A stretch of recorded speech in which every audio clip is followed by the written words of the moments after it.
जी अस्सलाम वालेकुम। हम अपनों के लिए खून लेना तो चाहते हैं, लेकिन किसी गैर के लिए खून देना नहीं चाहते। मेरा नाम डॉक्टर उमैर है और मैं शुबा पैथोलॉजी से मुंसलिक हूँ और Isar welfare foundation and blood bank में ऐसा पैथोलॉजिस्ट अपनी खिदमात सर अंजाम दे रहा हूँ।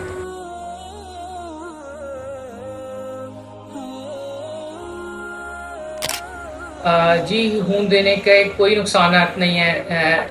आज मैंने खुद भी ब्लड डोनेट किया है, किसी मरीज़ को चाहिए था। उसके बाद देखें, मैंने अपनी ड्यूटी ज्वाइन करा, मुझे किसी किस्म का साइड इफ़ेक्ट नहीं हुआ और ये सिर्फ पहली बार नहीं दिया, मैंने इससे पहले भी बार कई बार ब्लड दे चुका हूँ। हर इंसान 3 महीने बाद अपना खून जो है वो डोनेट कर सकता है और इसके फ़वाइद होते हैं, नुकसानात नहीं होते। आपकी बॉडी जो है मुकम्मल तौर पे एक्टिव हो जाती है, आपका लीवर काम करना शुरू करता है, आपकी बोन्स काम करना शुरू करती हैं और आप जो है बहुत आपको अपने दिल की बीमारियां बहुत ज़्यादा कम इसमें आपकी हो जाती हैं। हार्ट अटैक के चांसेस बहुत ज़्यादा कम हो जाते हैं। मोटापा है तो आपका उसमें भी काफ़ी कमी आ जाती है।